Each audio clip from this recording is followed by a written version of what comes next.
Bienvenidos, worldwide fans of the planet's hottest entertainment with an edge. I'm Jaime En Fuego, here to welcome all of you to my namesake program. That's right, Enfuegotainment, for a Fresca Friday review. That's right, this just dropped on a Thursday preview night and is hitting theaters all over the planet on a Friday. That's right, fantastic beats and where to drop them.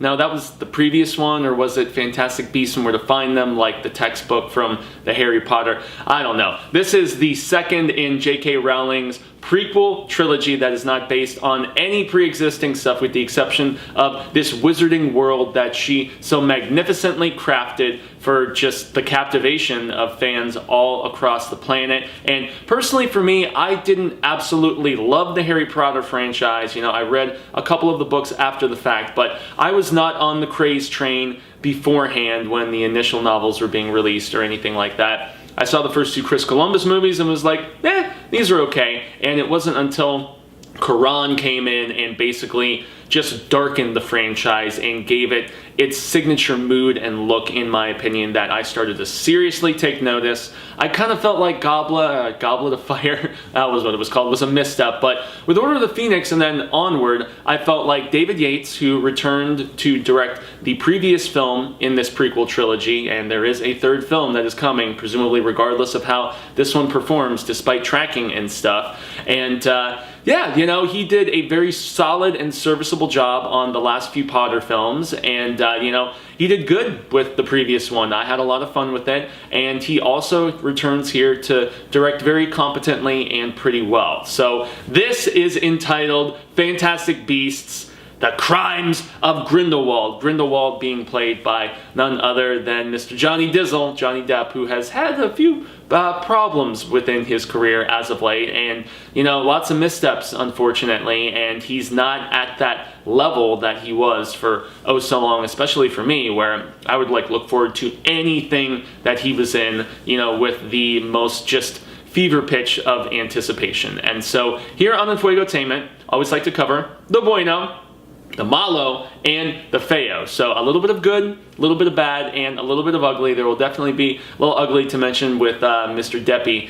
here at the end. But, you know, let's talk about the bueno first and foremost. It's super cool to reconnect with, you know, peeps like, you know, Jacob, played by Dan Fogler, who just showed up on The Walking Dead the other day, which I thought was kind of amusing of sorts. And, you know, Eddie Redmayne playing Newt, who wrote that aforementioned textbook that I told y'all about. And, you know, Catherine Watterson, and who was in that god-awful Alien Covenant film that I just despised so much. But then her sister Queenie, who was like maybe the standout character in the previous film for me. And, you know, just getting to reconnect with these characters, albeit in a storytelling device of, hey, you know, we're back on the other side of the pond and so on. And that was one thing that I felt worked so well in the previous film, was the fact that, you know, Newt was coming over from, you know, the British, you know, Ministry of Magic and everything, and seeing just how things were done with the United States counterparts and stuff. And, you know, he's button heads with, you know, Watterson's character, and, you know, but there is like the little love interest thing going on. And for me, though, I was much more captivated by the sweetness of the love story between Jacob and Queenie, and also just, you know, the whimsy and, you know, the lighter tone of things. They tried to get dark just, you know,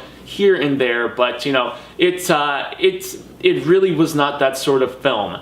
This one is trying to be, and at times it does indeed work, but more so than anything, the bueno is getting to reconnect with these characters that I enjoyed oh so very much. And another thing is the fact that we get some Jude Law playing a much, much younger Dumbledore, because this takes place in the late 1920s, 1927, if I recall correctly.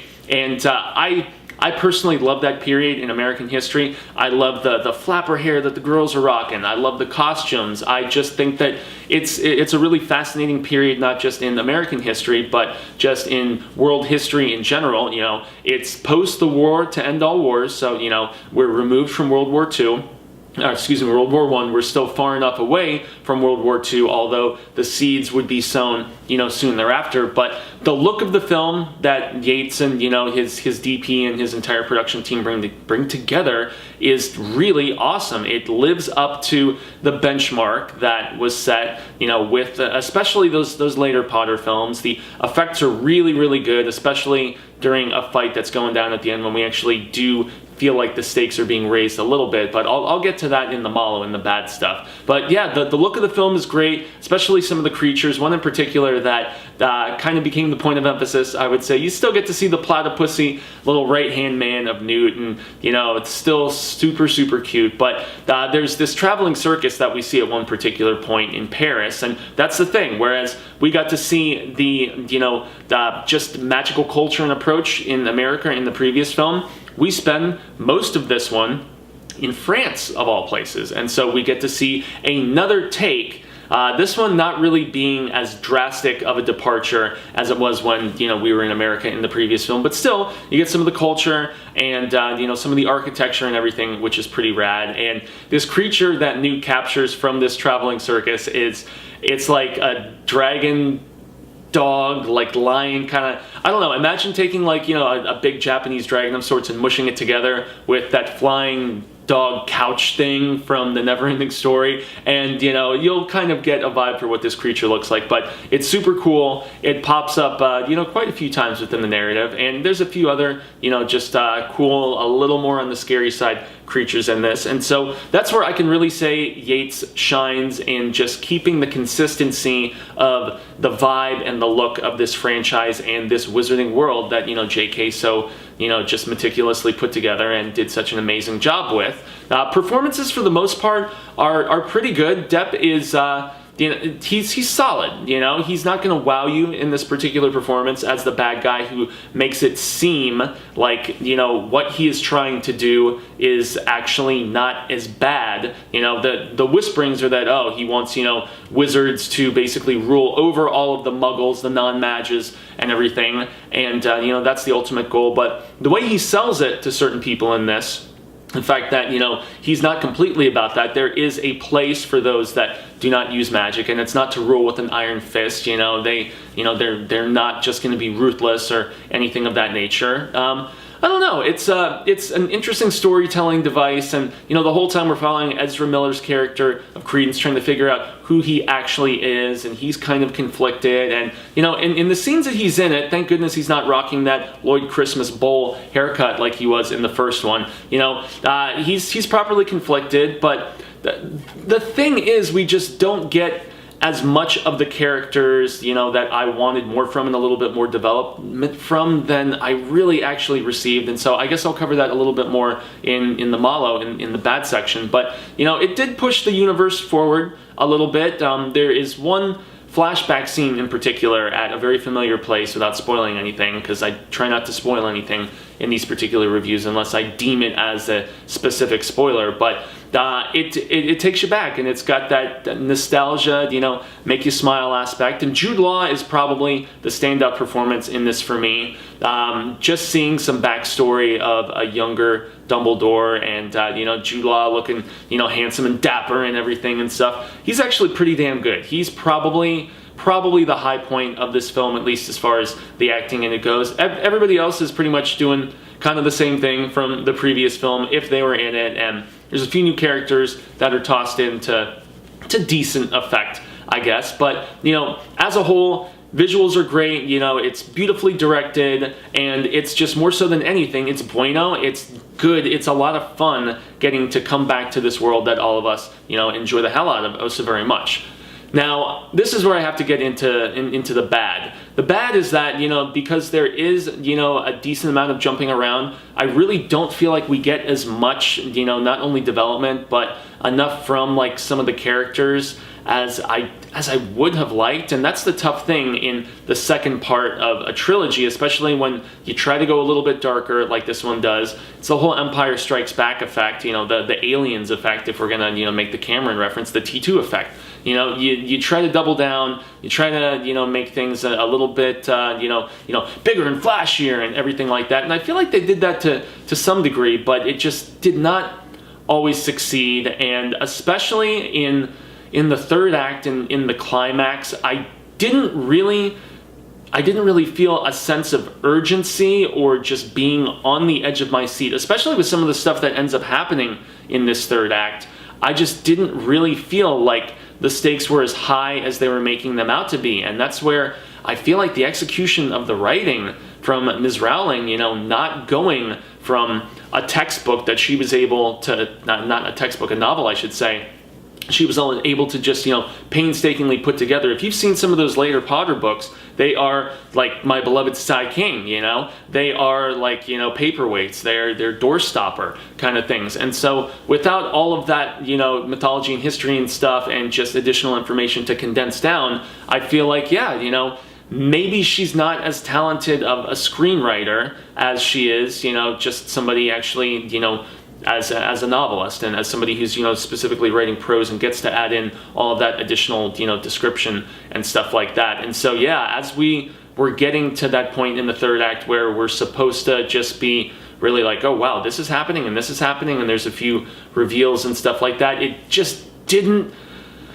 hit as powerfully as I felt like it really needed to. And there were certain story elements from the previous that I felt like, you know, from Fantastic Beasts and Where to Find Them, being, you know, the previous prequel film, that just they didn't explore them, once again glossing over them, and just, I don't know, I felt like some of the character writing, especially Watterson's character, a little bit hollow, not really that interesting. I mean, there's some funny, you know, bits between Newt and Jacob and stuff, as you probably would have expected, but I mean, I don't know. This film did not really excite me and just wow me as much as the previous one, and I really did not have as much fun with it. At well over 2 hours, it's like 2:15, something like that. Unlike the previous one, I really felt like this one did drag a little bit, especially in some of that flashback stuff that I was mentioning, and it felt like its runtime. It genuinely did, and it's never a good thing, you know, when you notice how long a film is, as opposed to being just completely captivated and so in it that you're just like, holy smokes, 2 hours have already gone by? Yeah, I looked at my phone, I think, a couple different times during the second act, and I was just like, oh, okay, let's get to it. Let's get to it. Let's get there. Let's get there. So, I mean, I wasn't expecting a perfect film, and I didn't go in with like the highest expectations or anything like that. But yeah, I felt like the pacing was a little bit off, and also, you know, when some of those revelations were going down, they just did not pack the punch that I was expecting and or desiring. And that's the thing about the previous film, is I didn't really go in with big expectations for that one either, and the lightheartedness of a lot of it worked, and this one did not have as much of that, but, you know, it was by design, so, you know, what are you going to say about that? If I'm going to wrap things up, I'm going to go to the fail. I'm going to go to the ugly, and obviously Johnny Depp being cast in this was going to have a stigma to it, and I know there's some peeps who were saying they were going to boycott this film, you know, most notably women, you know, with the advent of the Me Too movement and, you know, very important stuff that we're seeing in Hollywood, and with some stuff that went down with Depp and his now ex-wife Amber Heard, which really ironic seeing an Aquaman trailer right before sitting down to watch Johnny Depp in this particular role as Grindelwald stuff.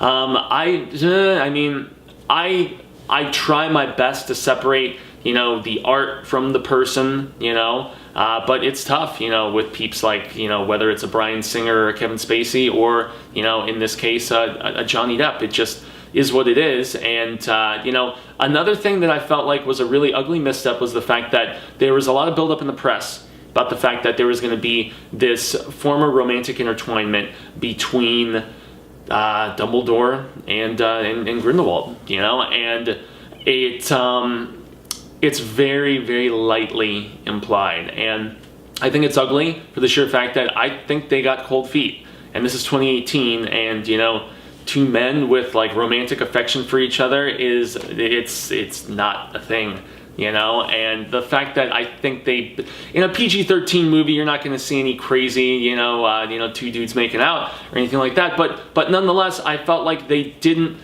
sell it and serve it the way that they should have, and I felt like they kind of backed off and chickened out in a lot of ways, you know, and that's really just unfortunate because, you know, we've progressed as a society, and it shouldn't be a thing. It shouldn't. Honestly, I don't even necessarily know if it should have been something that they made so much of a big deal about before the film came out, only to just, you know, make it not a thing in the film itself. You know, I almost feel like they were going sheerly for publicity and for, you know, people to just get talking about it. But those are definitely two ugly things, and it's funny how both of the ugly things tie in with Mr. Depp's character. What are you gonna do, y'all? What are you gonna do? So, I mean, at the end of the day, this is definitely not a fresca fuego as far as, you know, it's like certified fresh for me, like, you know, rotten tomate style or anything like that. But, you know, it was definitely enjoyable.